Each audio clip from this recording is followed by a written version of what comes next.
Hi, I'm Kathann Hendricks. I'm with Marshall Public Library, and we're here to talk about books today. I'm filling in for Catherine Poulter, who cannot be here today, so it's going to be lively.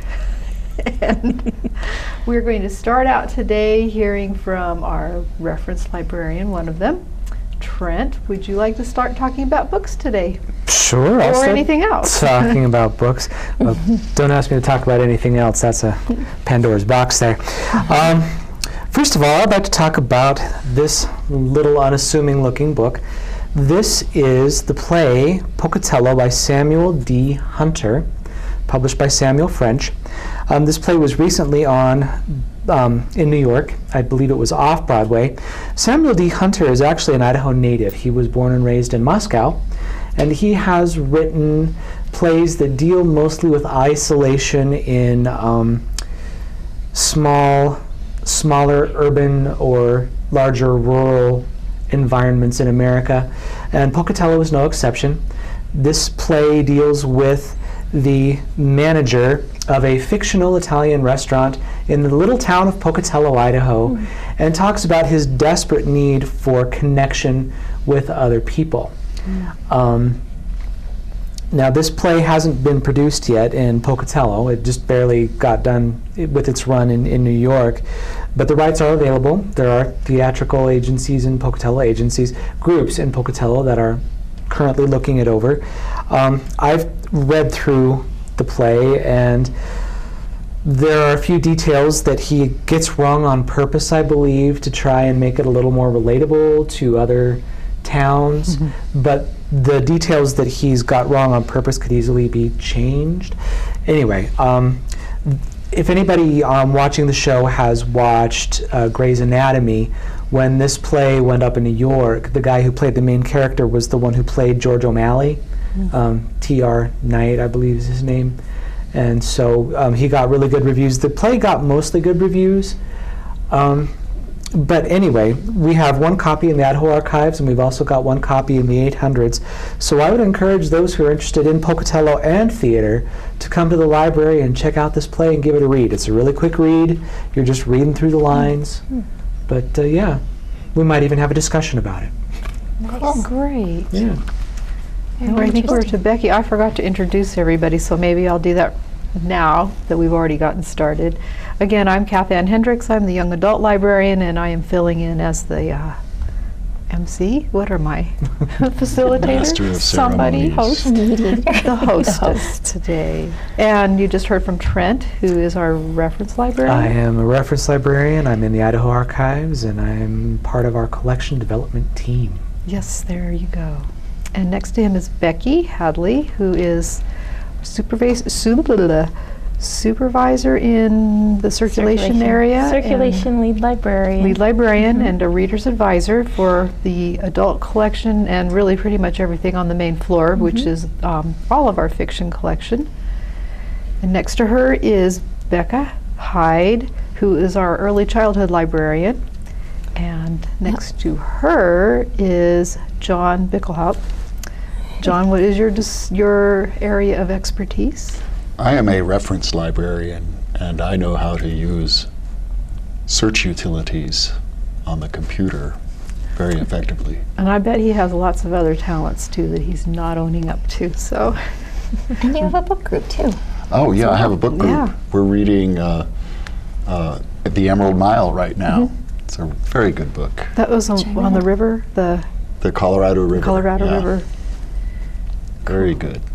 When will you be discussing that? That'll be, I believe it's November 13th, but it's the Wednesday that's closest to that date. So there's still time for people to There's grab 2 a copy? copies left. There you go. Yeah. Okay.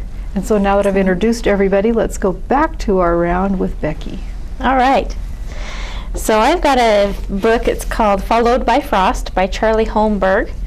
I've talked about some of Charlie Holmberg's books before, like The Paper Magician, The Glass Magician. I've read Remember those? This one is just as good as those. It was so great. So this starts out with 17-year-old Smitha. She is the most beautiful girl in the town, and everybody wants to be like her, but she's very rude, selfish, very full of herself. Well, there is a young man who wants to court her, and she just thinks that's the silliest thing and makes fun of him. Little does she know, he is a wizard. And he curses her that she will be as cold as her heart, and therefore she is followed by frost. She is stuck in a constant snowstorm, and after a little while her village decides they can't put up with it, and they tell her she must leave. And so she goes off to the mountains, and that lasts for a little while until different people decide to hunt her down, and so she's constantly on the move. And this goes on for years, and she learns how to survive in the wilderness as everything she touches turns to ice. And one day there is some horses chasing after her, and they actually catch up to her, and they say, we don't want to hurt you, we actually have come for your help.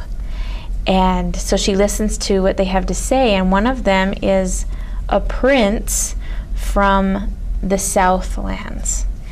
And the Southlands are full of desert, and they have been having a drought, and they would like her to come and bring them water so that they can survive, so that they can get their crops to grow again.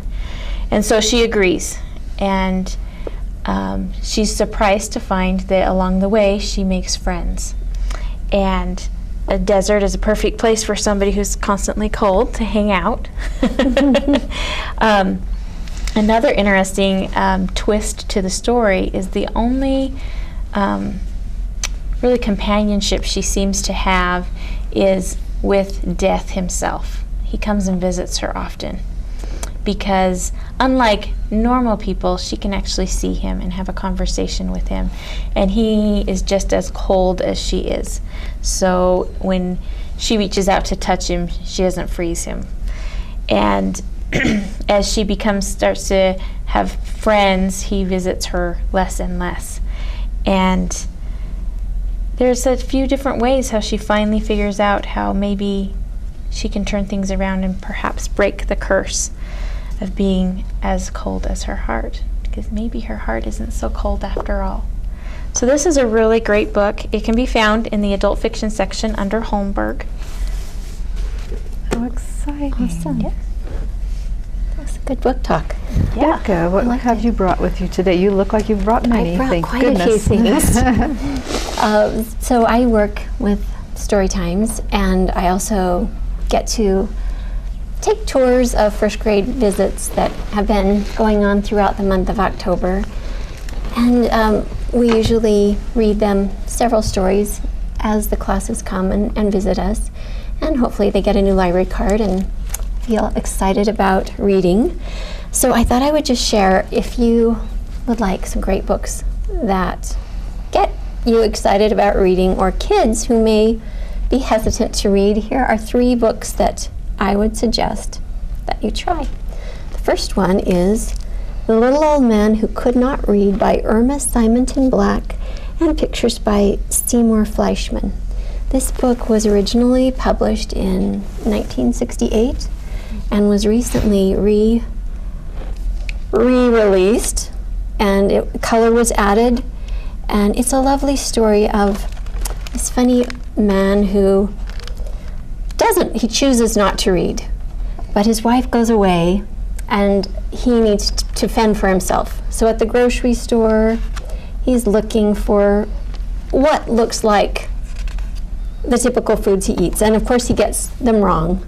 He gets salt instead of oatmeal, and a box of wax paper instead of spaghetti, buttermilk instead of regular milk, and he has a terrible time, and that finally convinces him he should learn to read, and his wife teaches him to read. And kids love this book, and I have enjoyed it too. A little happy memory of that book. I remember that. You remember it? That's a good one. Yes, yes.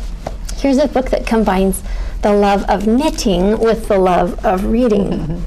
Baba and William, Baba, by David Elliott, illustrated by Melissa Sweet. The two sheep are best of friends, and they love their life in the meadow, but it gets a little boring, and that causes them to want an adventure. And their adventure leads them to an interesting kind of sheep who looks a lot like a wolf. And this wolf insists on chasing them around, but finds out that reading can be a way to learn that sheep can be friends. And this is a book that we read to first graders this month. And we discovered that the wolf can't read either. Oh, and yes, so the sheep teach the wolf how to Baba read. and William teach the sheep. The The wolf in sheep sheep's teach the wolf. clothing. And Baba knits him a new outfit, a new coat. Yes, It was a good story. it was. This is a book about starlings. Calvin Cant Fly. And it's written by Jennifer Byrne and illustrated by Keith Bendis. And starlings have very large families, and when they left their nests, they all found something interesting to enjoy, like worms or grass or dirt, water, but Calvin landed abruptly on his head on a library book, and that kind of changed his life, and he visited the library instead of learning to fly, which worked out for a while until but the weather began to change, and the starlings were getting ready to head south. Calvin could not fly with them, and that was a problem, but his sisters and brothers and cousins wrapped him up in some wool, or yarn and string that they found in the garbage, and they take him with them flying south. But when a hurricane comes along, no one has heard of it except for Calvin, and he knows exactly what to do and what a hurricane is, and he explains that to them. And they are able to find shelter in a cave and weather the storm. And Calvin is so happy about rescuing his family that he starts flapping and hopping and learns to fly. And it doesn't actually say if the other birds learn to read, but I like to think that that would be the sequel. Yes, the other birds learn to read. All right. John, what have you brought with you today? Well, I brought in a fairly new book by Michael Lewis, and he was the author of Moneyball and Liar's Poker and The Big Short. And he's a very interesting writer. He's able to take a dry and abstruse subject like statistics and make it very interesting. And this particular book is about two Israeli psychologists who did some research that kind of ended up upending all of the assumptions about the rational hand in economics. How economics is informed by rational decision making on the part of humans, and I guess the invisible hand. And the hand is not invisible, and it's not rational, and it's not even a hand. It's really, it's really that strange and weird organ, the human brain. And it turns out that by giving it a lot of irrelevant information, you can cause it to make decisions that don't mesh with the facts as they are, and that in the absence of that information, they probably, the brain probably would make the right choice. So the two scientists are Amos Tversky and Daniel Kahneman, and their work has laid the foundation of behavioral economics, and it's being used in a lot of different places, not just in economics, but also in the process of decision making in hospitals. How hospitals evaluate their decision making about how to treat a patient. And so it's had a lot of applications. And a lot of the book deals not with the statistics, but with their friendship and what they went through in their lives. And that's, his writing in his other books is gets at the human element of things quite a bit. So and this one does that too, and I found it to be really interesting. So highly Be a good recommended. book for a book group. Yeah, I think it would. Yeah, all his books would be good for book groups. So maybe that's what we'll do. Maybe so. Nice. Okay. I'll go ahead and share one right now. I noticed this book on Becca's desk, and then I swiped it from her because I thought it was a great book for Halloween, which, you know, you can still read it after that. But it's another ghost story by Mary Downing Hahn, who's quite Pretty famous. famous for her She writes ghost the best stories. ghost stories. This book is called One for Sorrow. It says, One for Sorrow, a Ghost Story. We picked this book up in 1918, in September of 1918. A young lady named Annie Brown has moved to a new town with her parents. And she's had lots of friends at her other school, but she doesn't know anybody at this school. So she's just kind of, you know, being cautious and, you know, feeling her way as she enters into school. She's about 11 or 12. And the very first day of school, another girl grabs her hand and says, "You're going to be my friend." And this young lady's name is Elsie Schneider. Elsie's not well liked by the other classmates.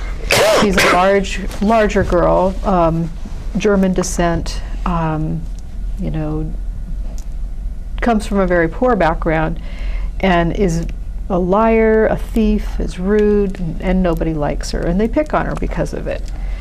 And Annie can't seem to shake this friendship. The very first day of school, Elsie follows her home, invites herself into her home, you know, eats all the milk and cookies immediately, goes up to her room, breaks a doll, you know, wants to take apart her bear to see what's inside it, what makes it growl, and comments on everything that Annie has, because Annie has what Annie seems like just normal things, because all of her friends all had this type of stuff, but Elsie's not from this kind of a background. Elsie lives with her father and stepmother on the other side of the tracks, or the other side of town. Her father's a butcher, and being German, there's a lot of negative sentiment towards the family because this is during the First World War. And so she finally gets Elsie to go home, and for about a month she can't seem to shake her. And all the things that she loves to do and she sees the other girls doing on the playground, she can't do because Elsie doesn't like doing those things. And 1 week, or she doesn't show up for school for about a week, and Annie has a chance now to make friends with the other girls, and she does. And so when Elsie comes back to school, she's ditched Elsie. And Annie kind of finds herself following along after a girl named Rosie O'Malley, who is quite the leader and quite, you know, influential in what goes on the playground and what goes on. And they all tease Elsie now. Of course, now the Spanish influenza comes, and many, many people die of it.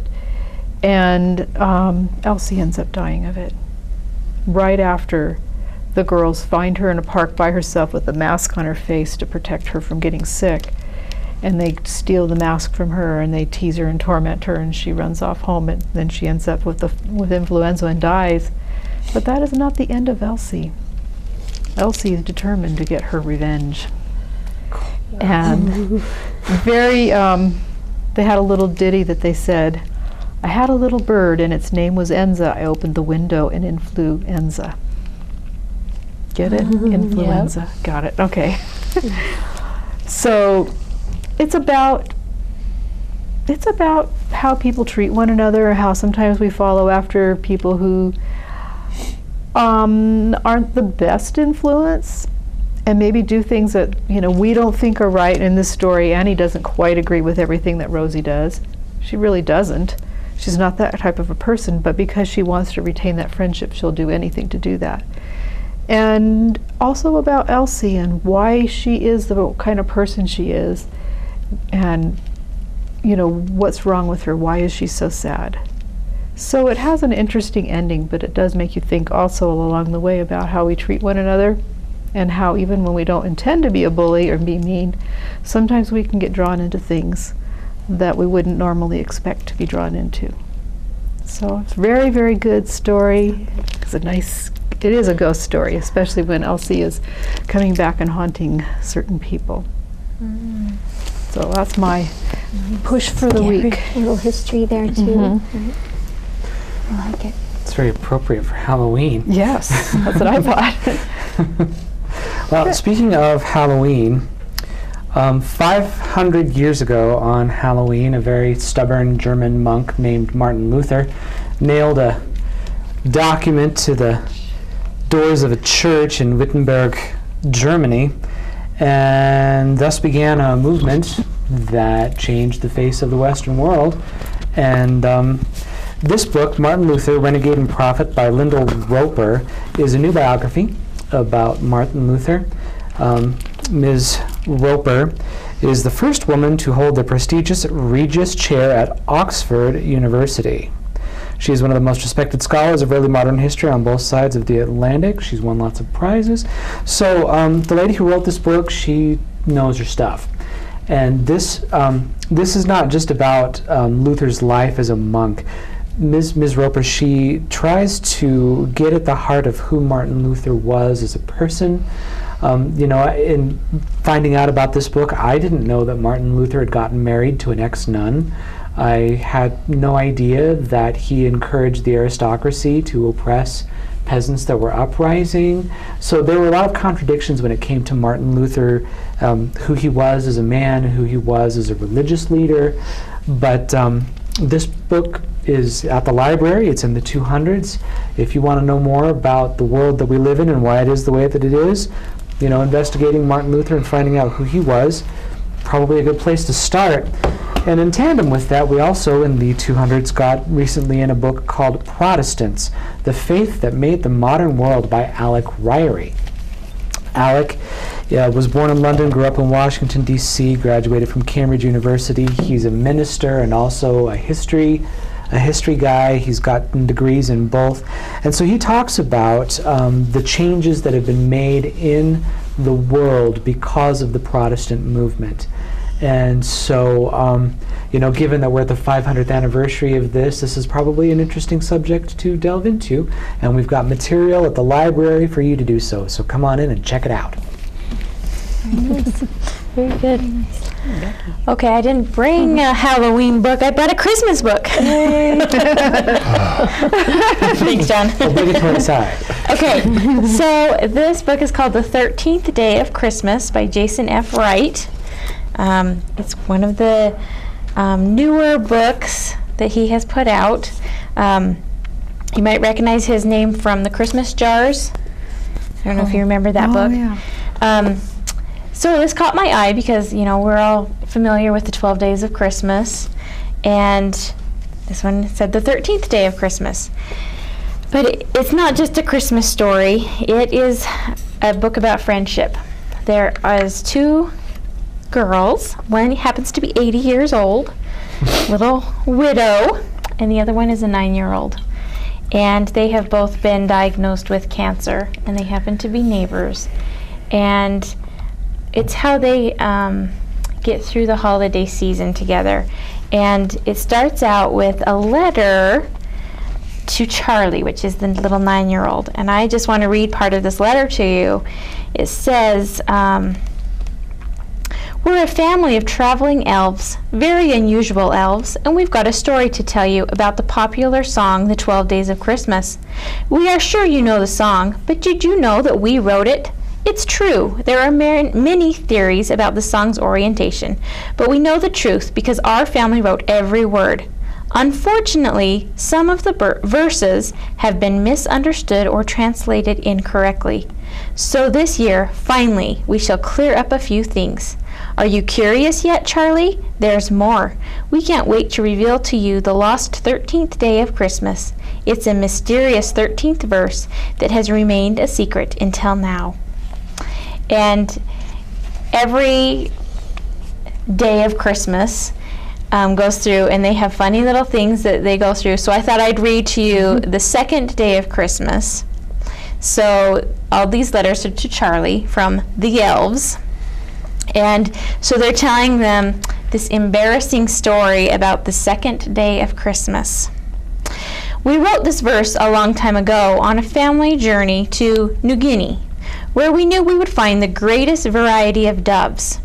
But when the day arrived for our big trip, we had an extensive case of earwax and was ordered to bed for 10 days. So I had to send my wife and the little elves to go without me. After 2 long days in the air, they arrived safely on the island, and they set in search of your 2 turtle doves. Now they knew exactly what they wanted. They even had a gold cage with a diamond bedazzled water feeder mounted to the side. But before long, my wife succumbed from the scorching temperatures, and while she cooled off with the ice cream section in the grocery store, the kids dug out the cell phone from the sleigh and called home. They asked what they should do. I told them, let Mom cool off a while you go and search for the 2 loves, I said on the other side of the phone. What, Papa? Said the little ones. We cannot hear you very well. Can you hear me now? I said, and moved closer to the window. Kinda. Can you tell us again? 2 loves, he said, a bit frustrated. 2 loves, the kid said. Yes, I said. Bring them as soon as Mom has cooled off. Well, there you have it. So here you are, 2 purple gloves for the second day of Christmas. And it just goes on through the different days of Christmas. They're not as the song has them. And then, of course, there is a special 13th day of Christmas with a very special letter from the true elf in the story. So there you have it, The 13th Day of Christmas by Jason F. Wright. You can find that in the adult fiction section. So. Very nice, very nice. Starting October 31st, story time begins again. We have eagerly anticipating some more story time hours. Regular story time begins again. We are having a special Halloween story time on the 31st, and kids are welcome to come and bring costume and join us for a little parade and some Halloween stories. Here are some brand new Halloween books that, of course, you can read any time of the year. I'll just briefly show them to everybody. This is Monster and Son by David La Rochelle, illustrated by Joey Choi. And it's just kind of a fun romp with father and son yetis, father and son blobs, giant lizards, and all kinds of monster-sized fun. There's that. Another monster book, Monster Trucks by Joy Keller, illustrated by Misa Saburi. And in this, each truck is driven by a different monster. Here's the Yeti. So you have a swamp monster here, driving a mucky truck. There's a vampire on a crane, and so on. You might remember Mark Brown, who illustrated the Arthur books. Here's a brand new book with him as the illustrator and the author, R.L. Stein. We know R.L. Stein. Right, R.L. Stein. This is Mary McScary. Show it this way a little. There you go. Beware of Mary McScary. She scares everyone, but can Mary scare her fearless cousin Henry? Mary pulls out all her scariest tricks, but nothing quite works until Mary has a very scary idea. Now, on the back of that book, it looks a little bit like Where the Wild Things Are. Where the Wild Things Are. Oh, Yeah. I didn't think of, yeah. I don't know if that's part of it, but I can see that. This is one of my favorites. that's a great picture. It's nice and big, and I can definitely tell it's Mark Brown illustrating. She'd scare me. There was a book that was called Creepy Carrots by Aaron Reynolds, and here is another by the same author, Creepy Pair of Underwear, and it's illustrated by Peter Brown, who I actually love a lot. And They glow in the dark. they do.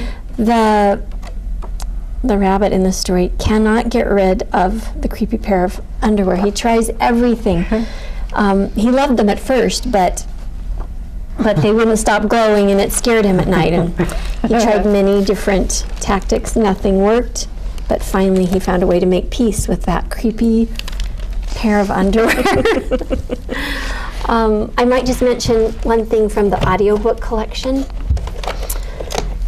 Catherine, who is head of Children's Services, added to a collection a great classic work, well, several, by L.M. Montgomery.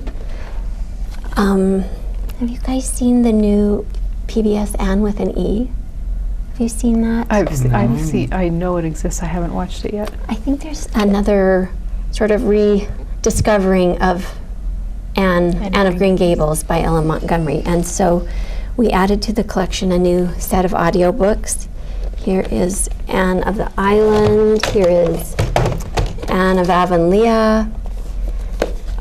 And then she wrote a lot of other books too. She wrote a series about Emily of New Moon. Here is Emily's Quest, Emily Climbs, and they're just very well done. And if you are interested in checking out some Ellen Montgomery audiobooks, come and see us. Nice. John? Okay. Speaking of travel, or were we? Yes, speaking of travel, I have been, one thing I did in the last year was purchased a lot of replacement travel guides for the ones that we've had that are kind of out of date. So these are just some examples of travel guides. This is one for France that Lonely Planet published. And this is a Rick Steves for Amsterdam in the Netherlands. And this one is Europe on a Budget. It's a rough guide. We also have some DK, a lot of DK guides, which are really nice. I like the pictures in those.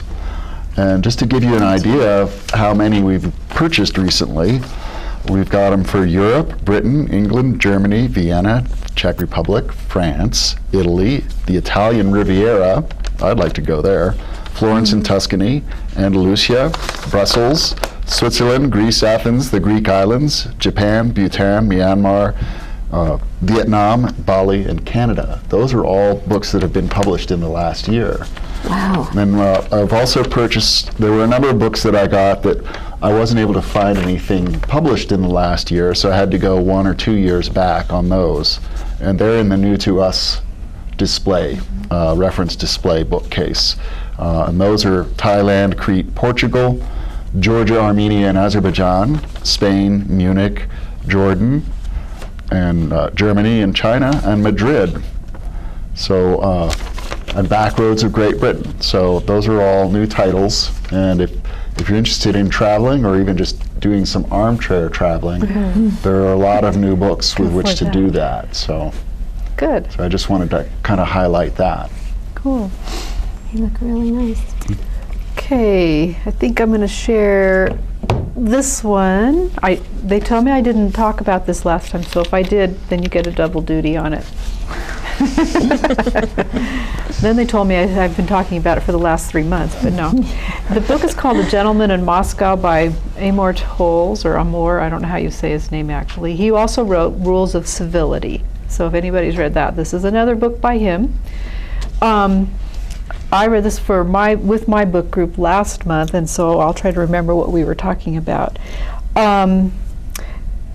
The main character in this story is a 30-year-old count in 1922, and this is in Russia. And I don't know my Russian history that well, so don't hold me to this all. But he is an unrepentant aristocrat, and they have sentenced him to house arrest, which is kind of unusual. They probably wouldn't have done that, at least as far as some of the reviews I read about this. However, in this story, he is under house arrest, and he has to live in the Metropole, which is a grand hotel across the street from the Kremlin. And here he has gone from a man with being free and living a good life to being confined to this hotel. And while he's living there, he meets a young lady, young girl and befriends her, and she kind of opens his eyes to a lot of things he hadn't really realized were in the hotel, because he didn't have to know about those things before. She knows all of the secret hidey holes and how to spy on different people, and what's here and there in places that people wouldn't have known about. She leaves to go to school, and then later in the story she sends her daughter back, or she brings her daughter back and asks him if he'll raise her, because she has to go to where her husband is now at a work camp, and he ends up with this young girl that who's 6, I think, and he's never had children of his own. He's never married even, and now he's going to be a father of sorts. The one part I can really remember right now is what he talks about. He's confined. He's taken from a suite of rooms on, I think, on the 2nd or 3rd floor, and he's confined to an attic room now. And he discovers he's kind of getting bored. He's thinking, well, I'll just read all the classics I haven't finished. I'll just do this and that. But then he realizes he's trapped, and he doesn't really like that, and it makes him feel kind of depressed. And then he discovers accidentally that there is an additional room beyond his that he pushes through and finds a storage room, and he claims that as his own. And he talks about how different it can feel when you're confined to a place and you don't have any choice about leaving, and then if you find something that nobody else knows, that gives you a sense of freedom, because now you can claim this as your own. You find out how he happened to still be in the Soviet Union at the time. He'd come back to make sure his grandmother got out before I guess it's the Bolshevik. I'm looking at Trent here because I'm thinking he might know more about this than I do, or somebody in reference. But he decides that he can't leave Russia, and that's why he is still there. But it's some people in our book group were a little bit put off by it because there was a lot of description and a lot of detail, but once you got going into it, you really get drawn into the story and the richness of the description. And so I would recommend this book for anybody that is interested in that period of time, or anybody that's read anything else by him, including Rules of Civility. So that's my best push for that book today. Well, recently I got so excited when I walked into our technical services office, because there on a cart was an entire set of Trixie Belvin books. And I had read these when I was younger and loved them. I liked Nancy Drew books too, but I liked Trixie Belvin for a different reason, because she wasn't perfect. She had frustrations and difficulties and problems and things that she had to work out, and she wasn't rich so that she could just go anywhere on a whim. She worried about money, so she was a real person. And so we have almost a full set of Trixie Belvins. The only ones that we're missing are the last 5 that were written in the 80s. In the mid-'80s. We have numbers 1 through 34, and I brought a couple of them. Right now I'm reading The Mystery of the Uninvited Guest. This one has a pretty cover, looks like springtime, and as much as I love fall, I'm kind of already looking forward to having things look like this again, so I'm going to read The Mystery of the Uninvited Guest. But my very favorite one that I've ever read is The Mystery of the Velvet Gown. It takes place when their high school is doing a production of Romeo and Juliet, and it deals with missing jewels on a costume in the play. And for some reason or other, I just happened to glom onto that one. But anyway, I was really excited. So if you like good mystery stories, good juvenile mysteries, come in and check out our Trixie Belvin series here at the library.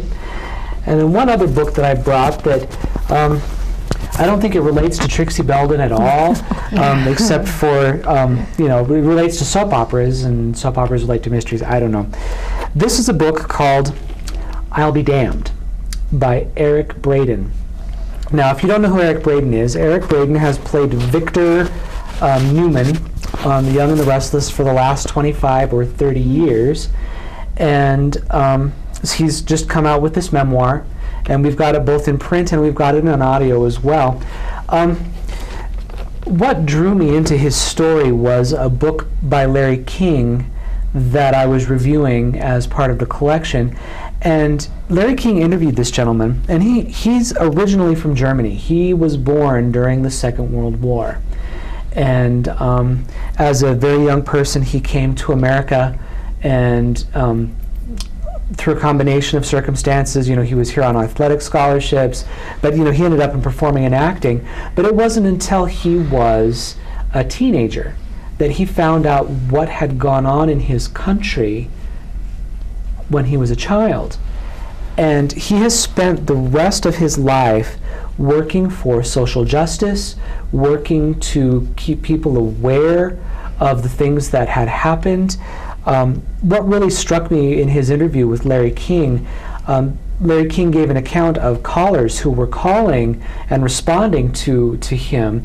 And of course there were Jewish people who called, and one of the things that he brought out is he said, in the 20s in Germany, that was one of the best places in Europe for Jewish people to live. And that's why it was so difficult for many of them to believe the things that they were hearing. And that's why they didn't leave, is because they just couldn't believe what they were hearing. And then, of course, we found out that those things were true. But it struck me, and I thought, wow, you really have to not take things for granted. You need to be able to take new information and roll with it. And then, you also, he talks about how many of his countrymen have felt. He said, I went to my father with all these questions and asked, how could you let this happen? And his father had no answers for him. And so it's also how he's tried to understand throughout his life and his quest for social justice and those kinds of things. How can a supposedly civilized people let things like that happen in their own country? And so just, we live in a very comfortable country, but it's basically a warning that says, don't get complacent. Don't just sit back and think that things are fine. You need to be aware when people are being mistreated, and you need to look into these things and find out what the truth of them is. And then if they're true, you need to act on them. You need to act for what is right. So that's why I ordered this in, because I think, this soap opera star that most of us would be inclined to write off has a very fascinating history, and one that's well worth delving into. That's I'll Be Damned by Eric Braeden. Sounds good. So before I talk about my next book, I wanted to make sure that we brought up what we did on the day we were closed this month. We rearranged the library. We got a bunch of new shelves. We've moved a couple sections around. So if you haven't been in this week, come see what we did. Let us show you where we've put things. DVDs are upstairs, large prints in the middle of the floor, graphic novels are in a new place, Idaho archives are in a new place. Yes. Paperback racks. Yes, everything is a little different, yet the same. So the other thing I wanted to mention is the month of November, we are doing food for fines, and that's where if you've got some library fines, you can bring in a can of food to equal $1 worth of fines. So if you've got $5 worth of fines, bring in 5 things of canned food, make sure it's not expired, and we can write that up. Just canned food, though. Right? Non-perishables. Non-perishable, okay. Yeah. So the fun little picture book I brought this time, because I like to bring those, as you know, that's what I read at my house a lot. Who, What, Where. And first off, this book opens different than a typical book. So you lift the flap up, and it gives you a scene. And it will say, who's in disguise? And then you've got the lineup at the bottom. And you have to figure out who's hiding under this horse costume. And if you look at their feet very closely, you can figure out who it is. There's some other ones who got stuck in the log, who jumped too high on the trampoline, and all you can see is the bottom half of them. Here's the Halloween one I've got for you. Who is playing ghost? All you can see is their eyes and their feet. And this is a fun one, not only for learning different clues to watch for in writing, but you can see the clues in the pictures also. So that's a fun one. So, who was sharing the couch? They left a little sock behind. So anyways, just a lot of fun ones, and if you can't figure it out, there is an answer key in the back. Just in case Mom Just in and Dad don't case. I'm just know. going to go straight there. No, don't start at the back of the book, never. Oh no, that's my trick. So this is actually an early reader, Who, What, Where, and would be found in the tea bins. So. Or my house. Oh. Oh, yeah. Maybe. That is a clever book. Yeah. And I'm glad you brought the Trixie Belvin books. It brought back a memory that I totally had forgotten about. Oh. I used to read Trixie Belvin too. And when I read it, I thought, I can write a book. And I tried so hard to write a book. Oh, I love that. And it didn't actually work. But Yet. yeah, maybe someday. It's never too late. That's right. You brought a book about Pocatello, a play about Pocatello Trent. I also had on my desk a couple of books that are written by Pocatello authors, and I thought I would just show these briefly in case anyone is interested. Here is Longbourn Library, and it's a novel of Pride, Prejudice, and books, and so yes, it is a retelling of Pride and Prejudice. It's written by Trudy Wallace, and I actually know Trudy. She wrote this book while she was living in Pocatello. She's lived around the world in various places teaching English, but I just thought it was interesting that she sort of wrote this book set in our library, the Marshall Public Library, and it says in the back, in acknowledgments, I would also like to thank the Marshall Public Library in Pocatello, Idaho, for putting up with my patronage. And it's quite clever and funny, and Did she has a put romance. personalities in it? Like, can you pick out? Has anybody been able to find themselves, or is a it good before question. many people's time? I don't think I could really pick out anybody in particular. I think I'll just she's- have to read it. Yeah, maybe you can. Maybe you can.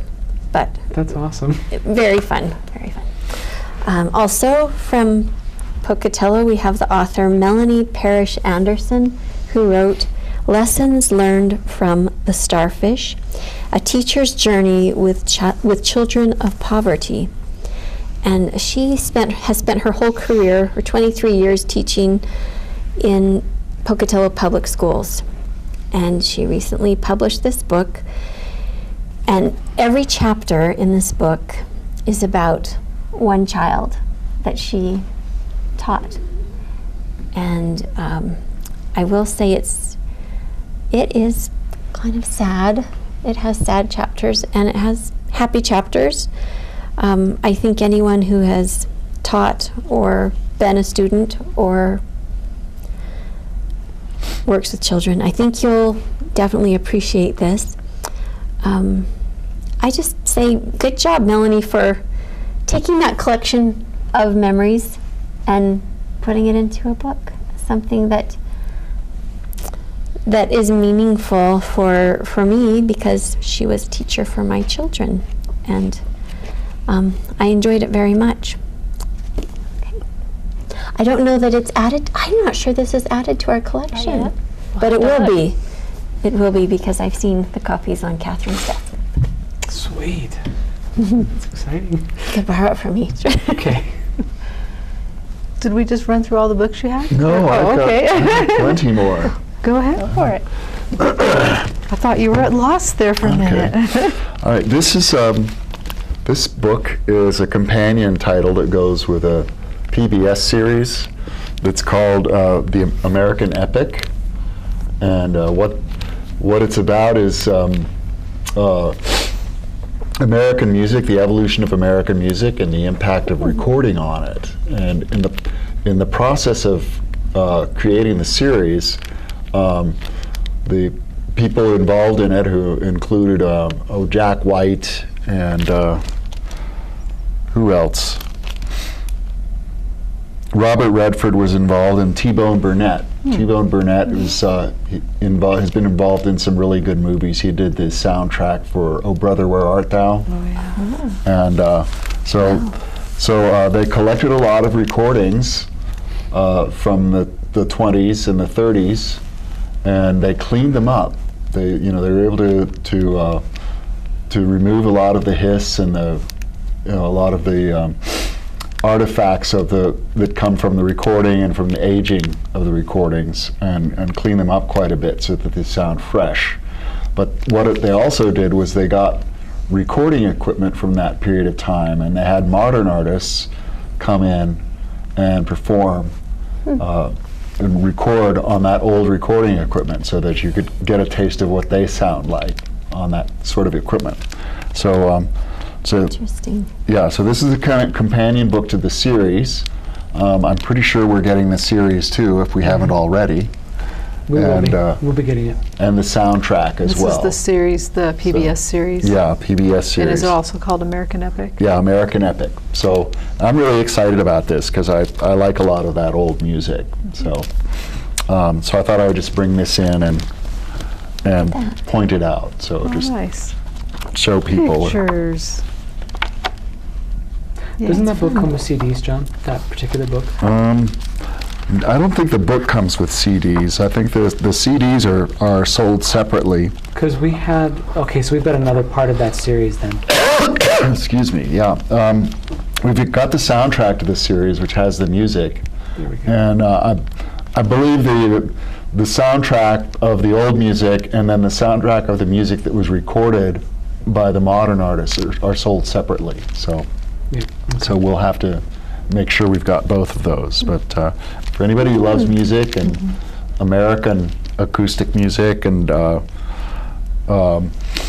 Americana, I guess, this is a really good thing to go to find out about it. Nice. Well, I'm going to talk about this book real quick because, we need a children's book. Lighthearted. Now, I want you to know, this is a ball, right? Okay. As long as we all You say agree. so. These are books that drive kids crazy, or maybe just their parents, by Beck and Matt Stanton. Hello, let's read this book together, but first I just need to check a few things. Is this a triangle? Yes. I think we agree on that. Yes. Is this a cat? No. Yes, it is. And what's this? Banana. Okay, well, 2 out of 3 is not bad. Excellent, great job. It's good to know we agree. Now let's get started. This is a ball. No, it's not. No, it Wait. isn't. Are you sure? Yeah. I think you need to look closer. This is a dog. No. That's Yeah, an elephant. it's a dog for sure. I can see its eyes, its legs. It must be a dog. And this is a bike. No. Wait. Absolutely not. Look at the wheels. It's definitely a bike. No, it's not. This is a blue bike. What if you stare at it? You and think look it's at yellow? the No face? way. It's blue, like a tomato. You can imagine reading this with a young child. And I'm excited to read this with my 3-year-old granddaughter because Get to the end. she would probably have a fit. Let's see what happens. In the end, this is a scary monster telling a story about a princess flying her kite at the beach with her pet dog while standing on a block. The block right here. Yeah. The red block. Oh. Anyway, lovely story and fun. It says it's supposed to drive the grown-ups crazy, but I don't think it would drive me crazy. I think it's hilarious. We have about 6 minutes left. Well, Do now you have this something program to share? broadcasts in November, right? Should we say something about our December hours to remind our patrons Couldn't hurt. of how things are? What are December hours? December hours are 10 10 to to 6. But still Monday through Saturday. Monday through Saturday, 10 to 6. So instead of closing at 9 o'clock Monday through Thursday in December, we'll close at 6. Why do we do that? We do that because we have so much to catch up on. We spent all summer working so very hard and doing programming, and the rest of the year doing a lot of other things that we never have time to catch up on projects, to do staff training, things like that. And so we chose the month that we thought might be the least busy. We tried to do it in the summer before, but that was not a very good time. Anything else? And it's amazing how it's supposed to not be busy, but we concentrate all of our patrons into fewer hours. But we love Decembers. We love them. I think Actually, I do. I do a don't lot of think we training. have a slow period of time in the library anymore. For people who will say to us, "Oh, does anybody go to the library anymore? It must be really boring." I say to them, obviously you haven't been there in a long while, because the library is probably one of the more vibrant places I've been in a while, and it is always busy. It is very vibrant. It is no longer a hush type of place. We have quieter areas in the library, but I think people who hadn't been there in a while would be awfully surprised to discover that we're not that type of library anymore. And we're very much a community gathering place and a safe place for kids. Well, and Becky had mentioned that the DVDs have moved upstairs, and I work on the second floor, and it's been fascinating to see all these new patrons coming into the library. And they're not new patrons, they're regular patrons, but we never see them. But this is, I like this shake-up. I think this is a good thing. Yeah, you do. You just kind of lowered the volume a little bit on the main floor, just a little. And raised it a little on the second. Yeah, but on the other hand, we have the children and the teens, and they kind of make up for everything. But we welcome them. We want people to feel comfortable at the library, and we want them to know that we have tons to offer. Well, something else that people might be interested in is that we have added 2 new public computers to our bank of public computers, and I think 2 more are on their way in. For the second floor. For the second floor, for the adult computers. So, for those people who get a little frustrated with, coming up and finding all of our computers busy, well, now they get to come up and find more of all of our computers busy. But hopefully it won't take so long to go through the rotation. We're really excited about being able to offer more service to more patrons in that way as well. And we're upgrading a few of the children's iPads downstairs, and there's going to be a new, as soon as it gets here, a new table for them, so they'll no longer have those hard rubber cases on them. They'll actually be inset into the table in some way. I've just heard about this. Oh, nice. So those will be upgrading, and I think we're adding another shelf into young adult, and another, well, because of our moving things around, we're going to have more room to expand the adult collection, which has just been way overcrowded. We are just really bursting at the seams. So we're always trying to come up with some creative way of making more space with nothing. Well, with this new shelving, we should shout out for to a the while friends. until That's we true. can pull it together to expand the library, because we really desperately need more meeting space, space for maker space for community things, space for more books, space for more DVDs. The library is definitely a growing place. And with that, we want to thank you for joining us, and we will talk to you again next month. And so we hope that you come in the library and talk to us and share your favorite reads or what you like about the library, or come and find out what programs we have going on, because we have lots and lots happening.